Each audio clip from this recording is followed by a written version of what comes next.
Hi, this is guypfanz from the Vecinos Coffee Guy.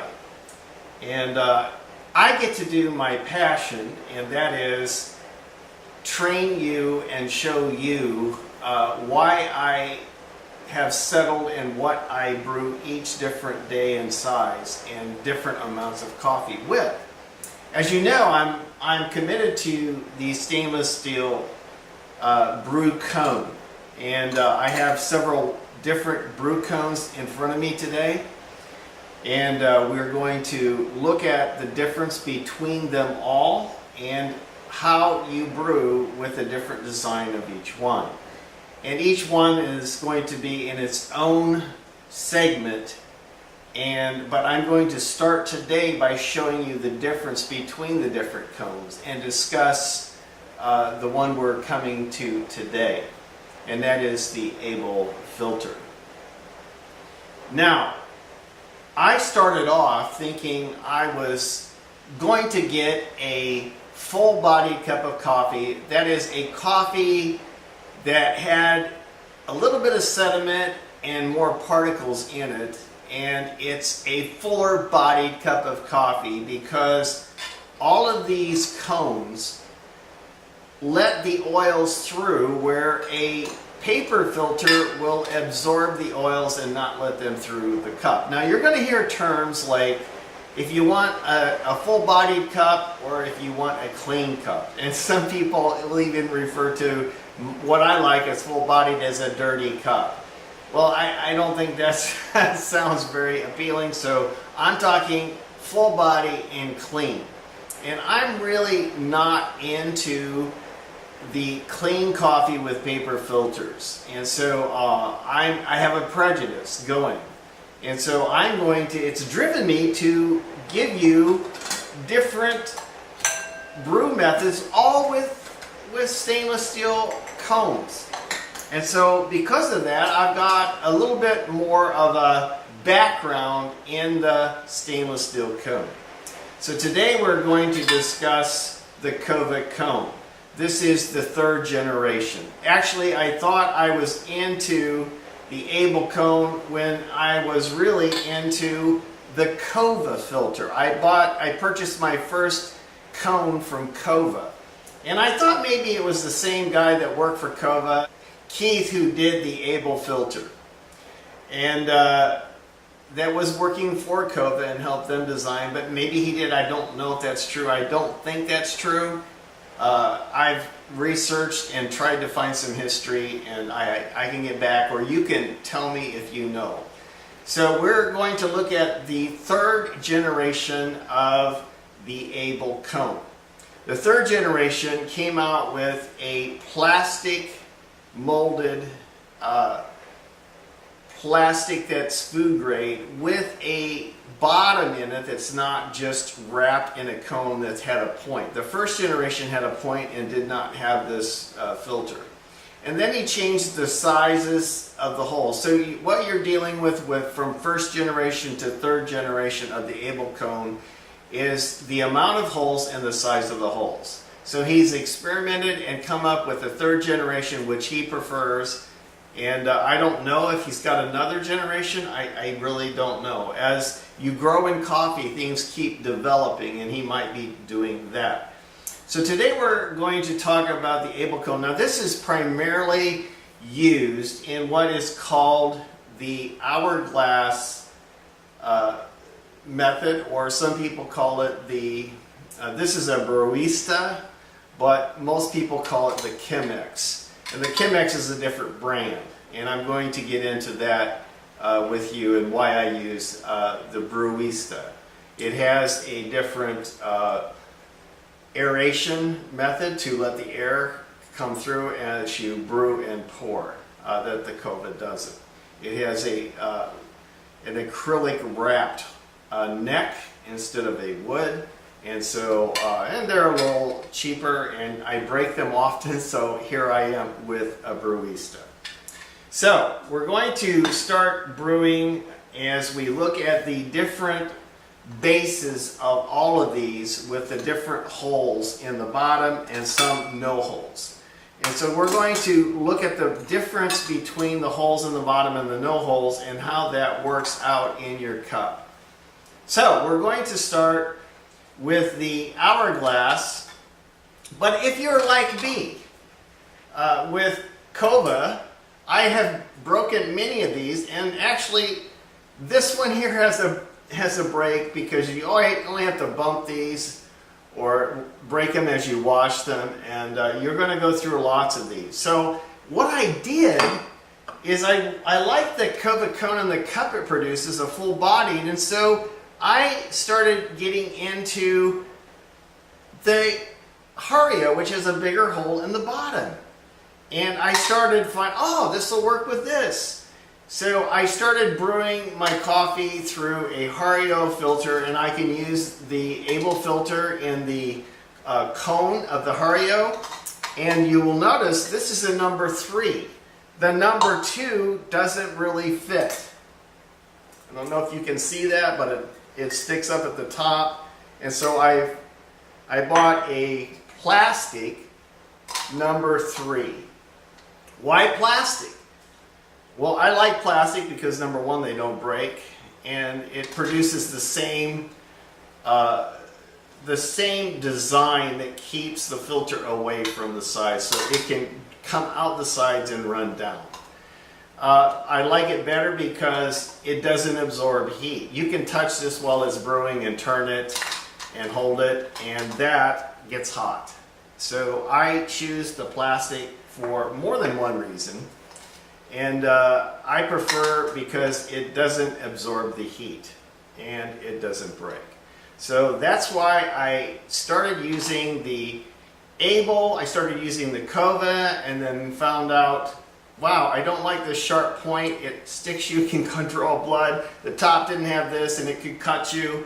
So I got the Able, and I progressed to different ways I can use the Able in a Hario plastic number 3, or I can use the hourglass or Brewista or Kone, or not Kone, Chemex. Okay? So what we're going to do is we're going to brew some coffee into the hourglass on a scale so we can tell how much. Now you notice that these have different marks so you can see how much coffee you're yielding in grams, and they have marks. This one I like, it looks kind of like a chemistry set, and I can tell when I get my 500 grams or 400 grams of coffee as it's yielding. Now this, it has no marks, so how do you know? Well, you're going to use a scale, and you might want to use a scale for these as well. But what you're going to do, and what is confusing, is you're going to see how much water you put in, but that doesn't mean you're going to get that much coffee yield. And so when you use a scale, you're going to find out that the coffee left in it is like a sponge. It's going to absorb some of that coffee and retain it in the ground. So you're not going to yield as much. So most people brew with a scale. Sometimes I brew without it, and I go by the marks, and I know how much coffee to use to get the right taste. And I'm looking at 15 to 1 or 17 to 1 range of 17 parts water to 1 part coffee, or 15 parts water to 1 part coffee. So we're going to do a 17 to 1 brewing right now, and I'm heating up my water, and what I have here before me is an hourglass, a scale, and a kettle, electric kettle. And so we're going to look at these, and we're going to make a cup of coffee. Now I have my coffee, and I'm using, of course, what I roast is Vecinos. And Vecinos is, I like these canisters because it has a one-way valve. When I roast it fresh, it can let the gases out the bottom without letting air into it. And so I have different containers that I put my Vecinos label on that I store my coffee in. So we're going to use some, this morning we're going to use some some shikisa kiso from Ethiopia, and we're going to grind up some coffee, and I'm going to basically I'm going to do a 8 cup versus a 6 cup. In an 8 cup, I'm going to yield 700 grams of coffee, and I'm going to pour through it, and I'm going to use 40 grams of coffee to get that 700 gram weight in my pot. Okay, so let's grind some coffee. Okay, we've ground our coffee. I'm using 40 grams. With this coffee, you can use a home grinder. Actually, if you're trying to find good equipment that will do it with less expense involved, you can have the hand grinder. Or you can do your home grinder like we have back here, which I ground this with.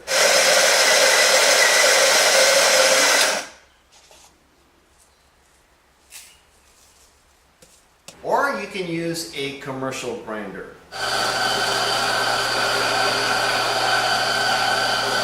So either one works.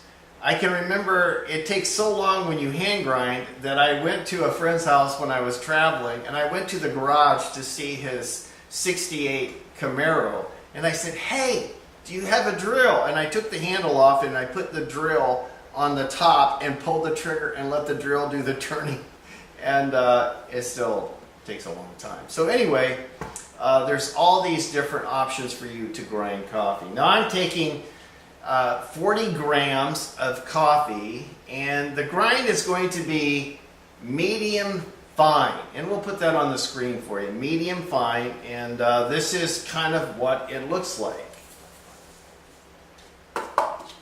Okay, it's 40 grams. Now I'm going to shake and level it, and I'm going to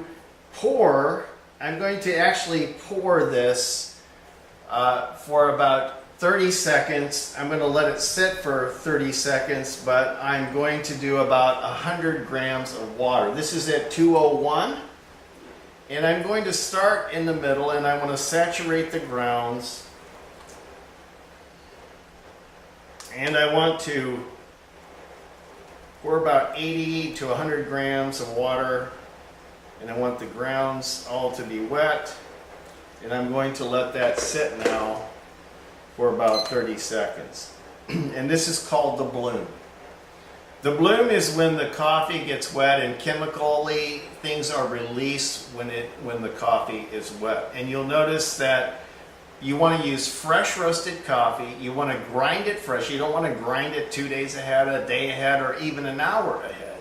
You want to grind it just before you brew it. And when you grind it just before it brews, then you're going to see these bubbles come up, and that's called the bloom. And so now we have got the bloom going, and I'm going to pour, and the Kova filter is a direct center pour.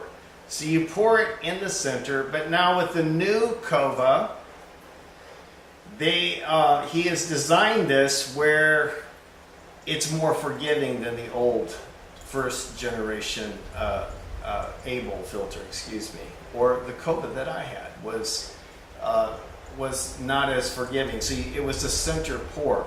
Now this is a brew from the bottom up, and you're going to pour slow and consistent. And I like to go in a circle and stay in the middle. And if you want, you can notice that these grounds are not all saturated, so I go to the edge. You don't want to pour against the edge for a long period, but you want to wet the grounds consistently. And you want to keep pouring slowly, because you can pour very slow with a kettle, an electric kettle. And you don't want to bring it all the way up to the top. And if you do like I've done, because I'm distracted by talking to you, it gets up a little bit too high, so you can let it go down, and Actually, the kettle gets kind of heavy, so you can put it on resume and it will hold the weight or the temperature of the coffee. But you don't want to let it go too far down, and so I'm going to pour again in the center, since it's all saturated to the outside, and I'm just pouring a little circle in the middle of the filter. And I'm at 421 grams, and we're going to go to 700, and I want this to be about 3.5 to 4 minutes, okay? And so I'm kind of running a little. Now I can adjust the grind to make it coarse, and so the coarser the coffee, the faster it goes through. Or if it's going through too slow, you can make it coarse, but if it's going through too fast, you can make it finer. Okay, and the extraction time and the temperature of the water is critical. So I'm going to continue to pour. I'm at 465. I'm more than halfway. And I want to keep pouring slowly. And this is called a bottom up because there's no hole in the bottom, so the water has to come up and then it goes out the sides. And so the extraction is basically through the sides. The last bit is through the bottom of the sides instead of just the bottom, as in these filters. So I'm pouring a little bit more.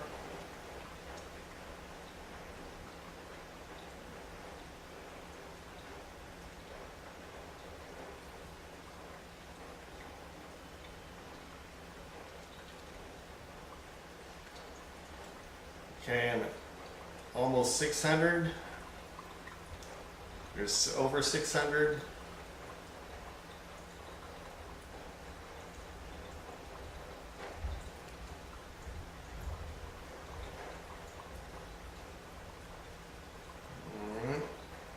I'm at 650. 660.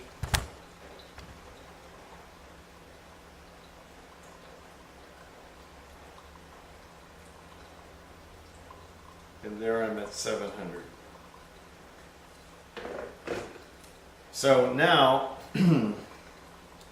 because I talked, I'm into this to 4 minutes, and so I'm going to let it drip out, and I'm going to taste this coffee, and I want to show you as it finishes. I want to show you the bed of the coffee, so you can see what you should be looking for.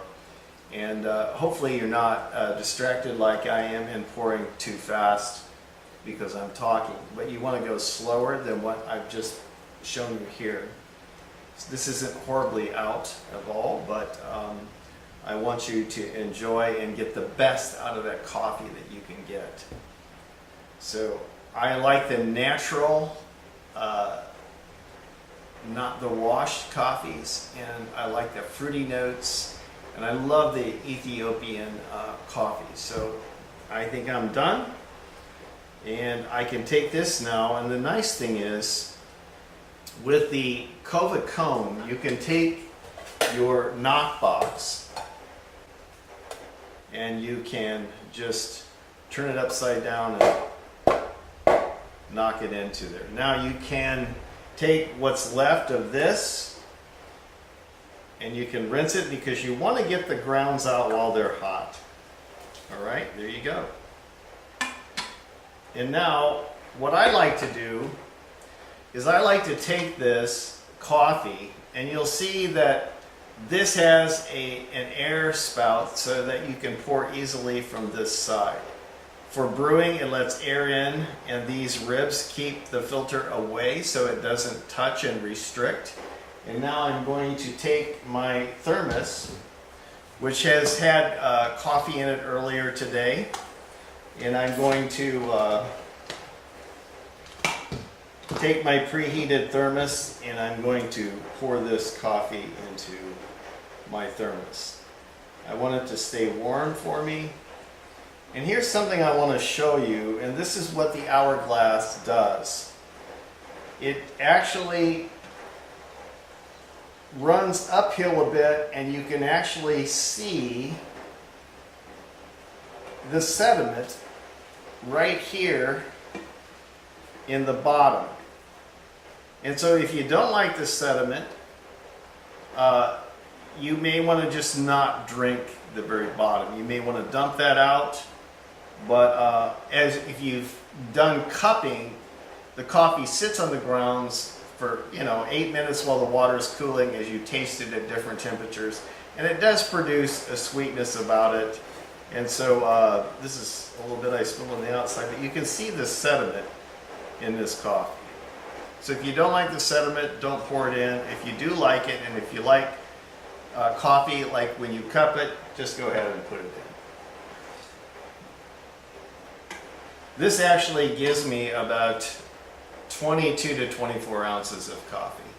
Okay, that's it for today. If you've liked this education piece on brewing with the Hourglass brewer with the Able filter, then sign up and subscribe and like the Sino's Coffee Guy.